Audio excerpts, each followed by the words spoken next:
Hello' future officers 14 মে 2025 চনৰ daily current affair এনালাইচিছলৈ সকলোকে স্বাগতম জনালোঁ আগন্তুক APSC পৰীক্ষাৰ বাবে ইয়াৰলি কম্পাইলেশ্যন কাৰেণ্ট এফেয়াৰ লৈ অনা হৈছে কেৱল মাত্ৰ 99 টকাত সবিশেষ জানিবৰ বাবে 7002355399ত যোগাযোগ কৰিব পাৰে মাহিলী কেৱল মাত্ৰ 999 টকাত লাভ কৰিবলৈ সক্ষম হ'ব আমাৰ অনলাইন গাইডেন্স প্ৰগ্ৰাম য'ত প্ৰিলিমছ তথা মেইনছৰ ওভাৰঅল আইডিয়া লাভ কৰিবলৈ সক্ষম হ'ব যদিহে ইণ্টাৰেষ্টেড তেনেহলে যোগাযোগ কৰিবলৈ নাপাহৰিব কন্টেন্টত কিছু নতুনত্বৰে কম্পিটিশন কেয়াৰ আনপ্লাগ আৰু কম্পিটিশন কেয়াৰ প্লাছ দুটি চেনেল লৈ অনা হৈছে আপোনালোকৰ আশীৰ্বাদ খুবেই প্ৰয়োজন আমাক সাবস্ক্ৰাইব কৰিবলৈ নাপাহৰিব আহক আজিৰ মোষ্ট ইম্পৰ্টেন্ট টপিকসমূহ চাওঁ প্ৰথমে আমি ৱাকাফৰ ওপৰত আলোচনা কৰিম তাৰপিছত আমি মাই ভাৰতৰ ওপৰত আলোচনা কৰিম আৰু শেষত আমি জিঅ' টিউবিঙৰ ওপৰত আলোচনা কৰিম ৱাকাফ বহুত দিন ধৰি বিতৰ্কত আছিলে আৰু আজি খুব সুন্দৰ আৰ্টিকেল এটা ওলাইছে সেই কাৰণে আমি ৱাকাফৰ ওপৰত পঢ়িবলৈ ওলাইছো এটা বিশেষকৈ বিভিন্ন ধৰণৰ ৱাকাফৰ মিসমেনেজমেন্টক লৈ পেলাই আসলতে ৱাকাফ বিল লৈ অনা হৈছে যিয়ে খুব বিতৰ্কৰ সৃষ্টি কৰে ৱাকাফ মানেনো কি ৱাকাফ মানে হৈছে প্ৰপাৰ্টি ৰাইটস আজি ধৰক মোৰ এডোখৰ মাটি আছে সেই মাটিডোখৰ মই যদি আল্লাহৰ নামত যদি মই দান কৰিব বিচাৰো সেয়া হৈ যাব ৱাকাফ সেয়া লাগে আপোনাৰ মেটেৰিয়েল প্ৰপাৰ্টি হ'ব পাৰে বা নন মেটেৰিয়েল প্ৰপাৰ্টি হ'ব পাৰে এনিথিং আপুনি ভগৱানৰ নামত যদি অৰ্পণ কৰিছে সেয়াই হ'ব আমাৰ ৱাকাফ এটা কোৰানে ৱাকাফৰ কথা যদিও মেনশন নকৰে কিন্তু কোৰানত সদায় দান দক্ষিণাৰ কথা তাতে খুব মেনশন কৰা আমি দেখা পাওঁৱে এটা ৱাকাফৰ ওভাৰঅল জাৰ্নি আমাৰ বিভিন্ন ধৰণৰ আইনৰ মাধ্যমেৰে লাহেকৈ ৱাকাফৰ জাৰ্নি আহিলে আটাইতকৈ গুৰুত্বপূৰ্ণ আইনখনে হৈছে ৱাকাফ এক্ট 1995 এইখনে হৈছে বৰ্তমান ৱাকাফৰ যে মেইন লেজিসলেশ্যন সেই লেজিসলেশ্যন আমাৰ আইনী প্ৰক্ৰিয়া এই ৱাকাফ এক্ট 1995 এ ধৰি ৰাখিছে এই ৱাকাফ এক্ট 1995 ৰ দ্বাৰা ষ্টেট ৱাকাফ বোৰ্ড আৰু চেন্ট্ৰেল ৱাকাফ কাউন্সিলৰো এষ্টাব্লিশমেন্ট কৰা হয় আমি অলপমান ডেটা অনুসৰি যদি চাওঁ ভাৰতত প্ৰায় লাখ লাখ ৱাকাফ প্ৰপাৰ্টি আছে মানে বহু মানুহেও হ'ব পাৰে বা বিভিন্ন ইনষ্টিটিউচন হ'ব পাৰে বিভিন্ন লোকে বহু বছৰ ধৰি বিভিন্ন প্ৰপাৰ্টি ৱাকাফ হিচাপে ডিক্লেয়াৰ কৰিছে কিন্তু ইয়াৰ ভিতৰত মেক্সিমামেই ইললিগেলি সোমাই আছে বহুতৰ এনেকুৱা হয় যে কাৰোবাৰ হয়তো তেওঁলোকৰ নিজৰ প্ৰপাৰ্টি বহুদিন তেওঁলোকে ইউটিলাইজ কৰা নাই সেয়া হয়তো ইসলামিক লোকসকলে কিবা ধৰ্মীয় কামৰ বাবে তেওঁলোকে হয়তো বহুদিন ইউজ কৰি আছে সেইটো শেষত গৈ পেলাই ৱাকাফ হৈ যায়গে সেইকাৰণে বহু বস্তু ইললিগেলিও হৈ থকা বুলি কয় এতিয়া আটাইতকৈ বেছি মধ্যপ্ৰদেশত ৱাকাফ প্ৰপাৰ্টি আটাইতকৈ বেছি 6.7 lakh acres followed by Karnataka and Tamil Nadu বৰ্তমান ইছ্যুজ কি ইছ্যুজ হৈছে কৰাপশ্যন ৱাকাফত এটা ৱাকাফ প্ৰপাৰ্টিখিনি মেনেজ কৰিবৰ কাৰণে কিছু মানুহ এপইণ্ট কৰা হয় ডিচিশন মেকিং বডি থাকে কিছু লোকক এপইণ্টমেণ্ট দিয়া হয় কিন্তু এটা কি হৈছে এটা সেই মানুহবিলাকৰ কৰাপশ্যন বৃদ্ধি পাইছে ফাইনেন্সিয়েল ইৰেগুলাৰিটি হিচাপমতে আজি যে ৱাকাফ প্ৰপাৰ্টিখিনি আমি যদি ভালদৰে যদি মেইনটেইন কৰোঁ ৰেগুলেট কৰোঁ তাৰ পৰা বিভিন্ন এমাউণ্টত হিউজ এমাউণ্টত ফাণ্ড জেনেৰেট হ'ব পাৰে আৰু সেই ফাণ্ডখিনি আমি ভাল কামত ব্যৱহাৰ কৰিব পাৰোঁ হিচাপমতে and that was the prime objective of Waqf কিন্তু কৰাপশ্যনৰ বাবে বিভিন্ন ধৰণৰ সমস্যা দেখা পোৱা গৈছে ইললিগেল এনক্ৰোচমেণ্ট দেখা পোৱা গৈছে মানুহে ইললিগেলিও কিছুমান প্ৰপাৰ্টিক ৱাকাফ বুলি ডিক্লেয়াৰ কৰি দিছে লেক অফ ট্ৰান্সপেৰেঞ্চি কোনো ধৰণৰ ট্ৰান্সপেৰেঞ্চি নাই কিমান প্ৰপাৰ্টি আছে কোনে চোৱা চিতা কৰিছে কোনো ধৰণৰ ট্ৰান্সপেৰেঞ্চি নাই ঘোষ্ট এমপ্লয়ী কিছুমান আছে ৱাকাফৰ কোনোবা মেম্বাৰ্ছ আছে যাৰ কোনো নাম গোন্ধ নাই সঁচাকে এক্সিষ্ট কৰে নে নাই ডকুমেণ্টছ বিলাকতো 2 নম্বৰী কৰা হয় under representation of Muslim women আমি দেখা পাওঁ মুছলিম বিশেষকৈ মহিলাসকলৰ আণ্ডাৰ ৰিপ্ৰেজেণ্টেশ্যন আমি দেখা পাইছোঁ ৱাকাফ বডিত আৰু এই সকলোবোৰৰ বাবে কি হৈছে আমাৰ যি একচুৱেল অবজেক্টিভ কি জনসাধাৰণৰ বাবে কিবা ওয়েলফেয়াৰ তেওঁলোকৰ ওয়েলফেয়াৰৰ বাবে তেওঁলোকৰ ভালৰ বাবে চিন্তা কৰা সেই বস্তুটো কিন্তু নেগলেক্ট হৈ গৈছে সেই ফাণ্ডছবোৰ যিখিনি আমাৰ ফাণ্ডছ উঠিব লাগে ৱাকাফৰ পৰা সেই ফাণ্ডছবোৰ স্কুল গৈ পোৱাগে নাই হস্পিটেল গৈ পোৱাগে নাই, অৰ্ফেনেজ গৈ পোৱাগে নাই, এইবোৰ হৈছে মেজৰ ইছ্যুজ। কেইবাটাও স্কেণ্ডেলছ ইতিমধ্যে আমি দেখা পাইছিলো। 2012 চনতে কৰ্ণাটকাত প্ৰায় 2 লাখ কোটি টকাৰ প্ৰপাৰ্টিৰ স্কেণ্ডেল, ৱাকফ প্ৰপাৰ্টি স্কেণ্ডেল আমি দেখা পাইছো। 2021 চনত তামিলনাডুত আমি দেখা পাইছো ফৰ্জ ডকুমেণ্টৰ স্কেণ্ডেল। 2017 চনত ঘোষ্ট এমপ্লয়িজ বিভিন্ন জেগাত কোনো মানে ৰিয়েল আইডেণ্টিটি নোহোৱাকৈ কিছুমান বেনিফিচিয়াৰী ঘোষ্ট এমপ্লয়ী ৰাখি থৈ দিছে, তেওঁলোকৰ নামত পইচা পাতি খৰচ হৈ আছে।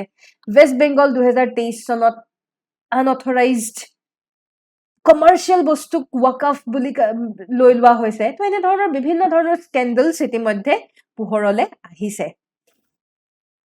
এতিয়া আমি যদি ভালদৰে ৱাকফৰ মেনেজমেণ্ট যদি কৰোঁ, তেতিয়াহ'লে বেনিফিট কি হ'ব পাৰে? বেনিফিট এয়াই যে হিউজ এমাউণ্টত ইমানবোৰ ৱাকফ প্ৰপাৰ্টি আছে, হিউজ এমাউণ্টত সেই ৱাকফ প্ৰপাৰ্টিৰ পৰা ৰেভিনিউ জেনেৰেট হ'ব।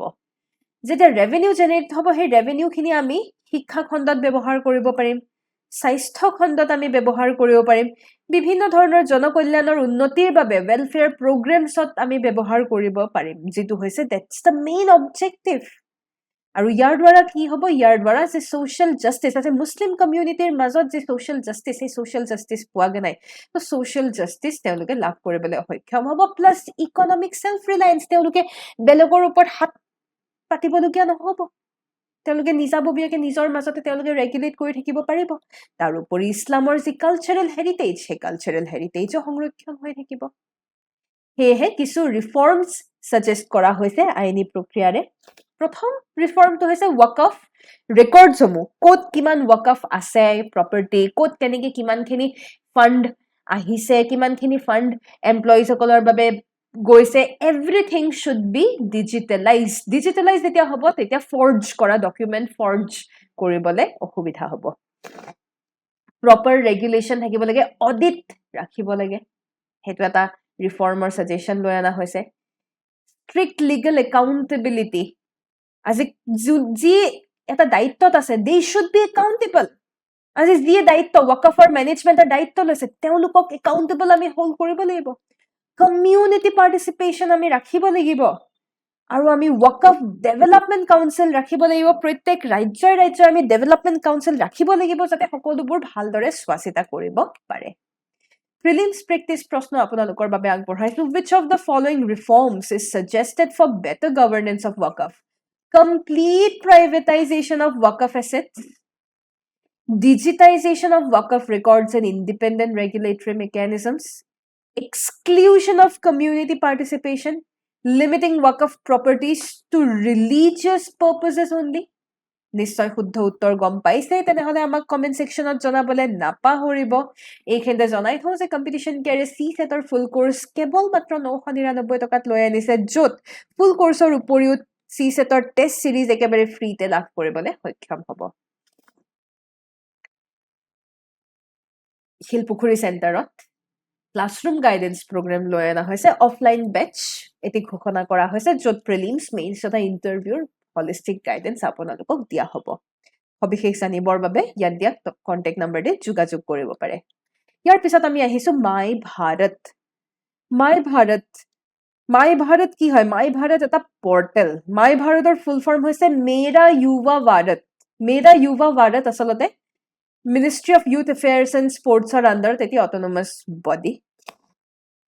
টেকনলজি ইউজ কৰা এটা ভাল এটা প্লেটফৰ্ম, য'ত আমাৰ যুৱক যুৱতীসকলে নিজকে ট্ৰান্সফৰ্ম কৰিব পাৰে, নিজকে ডেভেলপ কৰিব পাৰে। ৰিচেণ্টলি নিউজত এইকাৰণেই আহিছে কাৰণ ইউনিয়ন মিনিষ্টাৰে সকলো কিশোৰ কিশোৰী যুৱক যুৱতীক মাই ভাৰতৰ থ্ৰুৰে ৰেজিষ্টাৰ কৰিবৰ বাবে পাটনাত ৰিকুৱেষ্ট কৰিছিলে। লঞ্চ কেতিয়া কৰিছে? 2023 চনতে, অক্টোবৰ 31 তাৰিখে 2023ত লঞ্চ কৰা হৈছিলে on the occasion of Sardar Vallabhbhai পেটেলৰ জন্ম বাৰ্ষিকী উপলক্ষে। প্ৰিলিমছ প্ৰেক্টিছ প্ৰশ্ন। মাই Bharat is an autonomous body under Ministry of Youth Affairs and Sports. It provides a tech-driven institutional platform for youth development and youth-led transformation. launched in October 31 on the birth anniversary of Sardar Vallabhbhai Patel. উত্তৰটি নিশ্চয় গম পাইছে, আমাক জনাবলৈ নাপাহৰিব। এইখিনিতে জনাই থওঁ যে প্ৰতি শনিবাৰে কম্পিটিশ্যন কেৰিয়াৰটি কাৰেণ্ট এফেয়াৰ টেষ্ট কণ্ডাক্ট কৰে। এই টেষ্টৰ বাবে কেৱল মাত্ৰ 10 টকাত আপোনালোকে এই টেষ্ট দিবলৈ সক্ষম হ'ব। সবিশেষ জানিবৰ বাবে যোগাযোগ কৰিব পাৰে। আজিৰ শেষৰটো নিউজলৈ আমি আহিছোঁ জিঅ' টিউবিং। জিঅ' টিউবিং কাক বোলে সেয়া আমি চাম, কিন্তু তাৰ আগতে নিউজত কেলে আহিছিলে নিয়ত আৰু KSDACয়ে মিলি পেলাই জিঅ' টিউবিং চিষ্টেম কেৰেলাত লৈ আনিছে। কিয়? কোষ্টেল ইৰোশ্যন প্ৰিভেণ্ট কৰিবৰ বাবে। এতিয়া জিঅ' টিউবিং কি হয়? জিঅ' টিউবিং ডাঙৰ ডাঙৰ টিউব য'ত মাটি বা আপোনাৰ বোকা ইত্যাদি তাত ৰখা হয়। ডাঙৰ ডাঙৰ টিউববিলাকত মাটি বোকাৰে ব্লক কৰা হয়। কেলে কৰা হয়? ইন কেছ যিবোৰ আমাৰ সাগৰৰ যি ঢৌ, সেই ঢৌৱে কি কৰে? সেই ঢৌৱে কোষ্টেল এৰিয়াবিলাকৰ ইৰোশ্যন কৰে। সেই সাগৰৰ ঢৌখিনি যাতে ইয়াত, সেই সাগৰৰ ঢৌৰ যি এনাৰ্জি, সেই এনাৰ্জিখিনি যাতে ইয়াত ভংগ হৈ যায়। আমি যাতে ৱেভ এনাৰ্জিখিনি যাতে ডিচিপেট কৰিব পাৰোঁ, তাৰ বাবে জিঅ' টিউবছবিলাক লৈ অনা হৈছে। আৰু এই টিউবছবিলাক কিহেৰে নিৰ্মাণ কৰিছে? ডাঙৰ ডাঙৰ টিউবছবিলাক নিৰ্মাণ কৰিছে কিছু মেটেৰিয়েলছ যেনে পলিপ্ৰপাইলিন, পলিষ্টাৰ এনেধৰণৰ মেটেৰিয়েলছৰ দ্বাৰা জিঅ' টিউবছবিলাক গঢ়ি তোলা হয়। এতিয়া অভাৰঅল এই গোটেই জিঅ' টিউবছবিলাকৰ দ্বাৰা Jio' tubes R UV resistant and very important. আমি গম পাইছোঁ কোষ্টেল ইৰোশ্যন যিহেতু প্ৰিভেণ্ট কৰিব লাগে, সেইকাৰণে ৱেভ এনাৰ্জি এবজৰ্ব কৰাও দেখা পোৱা যায়। কালিৰ প্ৰিলিমছ প্ৰেক্টিছ প্ৰশ্নসমূহ আমি চাওঁ আহক। With reference to e-waste in India, consider the following statements. India is among the top 5 generators of e-waste globally. Huddha. Majority of e-waste in India is processed through formal recycling. Nohoy, amar etiao informally choli ase. Informal e-waste processing in India contributes significantly to social and environmental cost. 1 and 3. Huddha. With reference to the recent developments in India's defense manufacturing sector, consider the following statements. BrahMos missile is a hypersonic missile. Nohoy, supersonic hai. Notunkoi inaugurate kot korise, Lucknow inaugurate korise as a part of UP Defense Industrial Corridor. Huddha. India has entirely stopped importing defense equipment. Hoy sano? Nohoy, etiao ami import kori asu. Hoyne? Eto hoppoi nware. যিদিনাখন completely আমি import কৰা বন্ধ কৰি দিম, সেইটো এটা big news and that will be mention. 2 only is the correct answer. এয়াই আছিল আজিৰ সবিশেষ। কিবা জানিবৰ বাবে ইয়াত দিয়া কণ্টেক্ট নাম্বাৰ দি যোগাযোগ কৰিব পাৰে। ইয়াকে কৈ ধন্যবাদ। জয় আই অসম।